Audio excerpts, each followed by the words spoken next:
faahfaahinno dheeraad ah iyo macluumaad ayaa waxaa laga helayaa weerar toos ah oo xubnaha ka tirsan kooxda al-shabaab ay galabta ku qaadeen aagga xarunta madaxtooyada, gaar ahaan xarunta godka Jilacow ee hay-adda nabad sugidda ee niisa.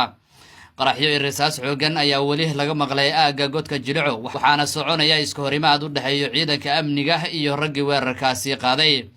weerarkan ayaa ku bilowday qarax ismiidaamin ah oo lagu dhuftay bar control oo ku taalla halkaasi, kadib waxaa xigay dagaal toos ah sida aynu u xaqiijiyeen ilo wareedo lagu kalsoonaan karo. xaaladda ayaa hadda mid aad u kacsan, mana caddo khasaaraha rasmiga ee ka dhashay qaraxa iyo weerarka xigay ee ilaa hadda ka socdo taliska godka Jilacow ee hay-adda nabad sugidda ee niisa. ciidamo ka tirsan kuwa ammaanka ayaa sidoo kale isku gadaamay goobta la weeraray, waxaana socdaa gurmad degdega iyo howlgal lagu soo afjarayo weerarka. weerarkan ayaa waxa uu ku soo beegmaya iyada oo maanta la furay ilaa 52 waddo oo horey markaasi loogu xiray sababo amni dartood, waxaana ka mid ah waddada uu haatan qaraxa ka dhacay. furista waddooyinka ayaa timid kadib markii dowladda ay ku guulaysatay sugidda amniga magaalada Muqdisho oo xasilnaa bilihii lasoo dhaafay kadib markii laga qabtay shaqo adag.